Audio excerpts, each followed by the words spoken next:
We're going to do a deeper dive into each of the 4 stages of psychological safety. Let's begin with stage 1, inclusion safety. The central question related to stage 1 is this: do you feel included? Inclusion safety satisfies the basic human need to be included, accepted, and belong. It means it's not expensive to be yourself. You're accepted for who you are, including your unique attributes and defining characteristics. How do you create and maintain stage 1 inclusion safety? Clearly, many people don't feel included. Think about your team. What level of inclusion safety do you feel?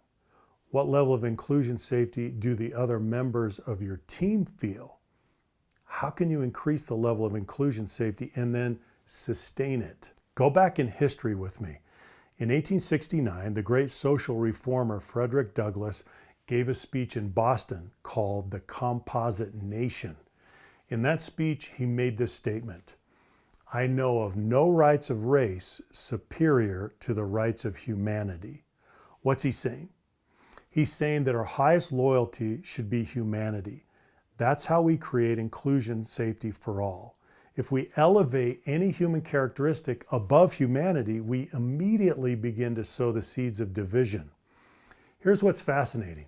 Frederick Douglass is best known as an abolitionist, but the context in this case is that he was advocating for the citizenship rights of Chinese immigrants. Well, the governing principle of inclusion safety is this: worth precedes worthiness. When it comes to basic inclusion, we should apply a worth test to each other, not a worthiness test. Giving each other inclusion should be based on your inherent worth as a member of the human family. This means we don't include or exclude each other based on personal attributes or characteristics like race, gender, religion, age, education, or socioeconomic status. And there are more, like generation, occupation, political persuasion, ancestry, morality, ideology, geography, performance, physical characteristics, tribe, family, and on and on. Unfortunately, we often get mixed up and apply worthiness tests to figure out if we should include someone or not. And that's the problem. Inclusion safety is not something you earn. It's something that is owed to you. It's a human right. It's an entitlement, and I use that word very deliberately. Inclusion safety should be an act of prejudgment based on a person's worth, not an act of judgment based on a person's worthiness. Now, let me share with you 3 personal experiences related to stage 1 inclusion safety. As a young boy, I grew up in southern Colorado among the Navajo. Now, you may know the Navajo represent the 2nd largest Native American tribe, next to the Cherokee. My father was a teacher among the Navajo. We learned inclusion safety, stage 1, from the Navajo. We learned that inclusion safety does not try to neutralize or remove differences. Rather, it acknowledges and appreciates those differences. When we try to remove the differences between us or among us, that process is called deracination. It never works. Just think through history. Has it ever worked? The Navajo didn't try that. Now, were there big differences in culture and customs and mores between my family and the Navajo? Absolutely. But we never lost inclusion safety. We never took it away. We never revoked inclusion safety for each other. And so we were able to negotiate and navigate the differences because we had that stage 1 inclusion safety as the foundation. Now, here's my second example. When I was 18 years old, I took a scholarship to play American football at a large university here in the United States. And I was having a good experience. I felt inclusion safety coming from my teammates and my coaches. And then something changed. I was seriously injured in a game. The injury was bad enough that I had to have surgery, reconstructive surgery on my ankle. So I went to the hospital, I had the surgery, they put a big cast on my leg, they gave me crutches, and I'll never forget going back to my team. I went into my first team meeting with my coach and my teammates, and I'll never forget what happened. From that moment forward, for the rest of the season, my coach treated me as if I were invisible. In other words, he took away the inclusion safety that I had before the injury. He revoked it. Well, why did he do that? I had inclusion safety before, then I got hurt, had my surgery, came back, and now the inclusion safety was gone. What he did is he applied a worthiness test to me, not a worth test. He put together a worthiness test, and what was it based on? It was based on my ability to contribute, my ability to perform. So it was worthiness. It was based on worthiness, not worth. So before my injury, I passed the test. After my injury, I failed the worthiness test that he gave me.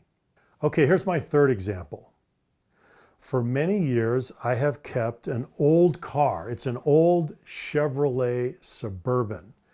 It's probably not worth anything. It still runs, but it's old and rusty, but I love it. So I've held on to it over the years. Well, I took it into the dealership to be serviced a while back. And as soon as I got into the dealership, I could tell that I was not being treated very well. As a matter of fact, it seemed like everyone was holding their noses and hoping that Mr. Clark would leave as soon as possible. And then I figured out why. It was the car. The car was as an artifact, was a representation of my socioeconomic status. And so they were hoping that I would leave as soon as possible, so as not to be seen with the other clientele. So I failed their worthiness test, and they did not give me, therefore, stage 1 inclusion safety. Now here's the interesting part. A while later, I came back to the dealership driving my wife's black sedan. Now, I got to tell you, it's a pretty nice car. So here I come. I'm in the black sedan. What do you think happened? Let me tell you what happened.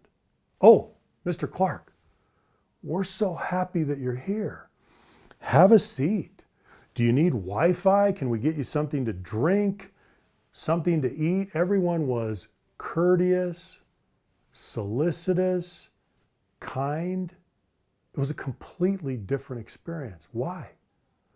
Because now I was driving my wife's black sedan and I passed the worthiness test. Do you see how this works?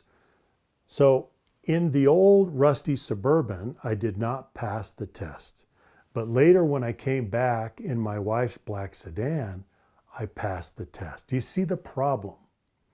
If we apply worthiness tests to each other, we are not able to create and sustain stage 1 inclusion safety. But if we apply a worth test to each other, based on membership in the human family, we are able to sustain stage 1 inclusion safety. Not long ago, I watched a neurosurgeon in a hospital treat other members of a hospital clinical team very poorly out of a sense of his own importance. He felt it was his prerogative to do that. He thought he was better, elite, an aristocrat, a member of the nobility, just plain superior. He was telling himself some soothing story to justify his mistreatment, his demeaning and belittling behavior toward the other members of the team. What was he doing? He was applying a worthiness test, a flawed worthiness test, of course, when he should have been applying a worth test. He had contrived his own junk theory about his own superiority and justified withholding inclusion safety from others. When we compare and compete, we can't connect. When we apply worthiness tests to each other to decide whether to include each other, the whole process breaks down. We will never be able to create a deeply inclusive environment because we're doing it wrong. Are there ever grounds for exclusion? Yes, there's one case, and that is when a person threatens others with harm. That's the only case when we can justify exclusion. In all of the other cases related to your demographic and psychographic makeup and all of your cultural attributes, those things are simply arbitrary distinctions. Are they important? They're incredibly important. But remember, the highest loyalty is membership in the human family. We subordinate all other human differences. They're very important, but they are not grounds for exclusion. So let me just summarize. The only grounds for exclusion would be when an individual is threatening others with harm. So how do you install stage 1 inclusion safety? Apply a worth test to the members of your team. How do you do that? By modeling and rewarding behaviors that are related to inclusion. Are they part of the human family? Great. Include them.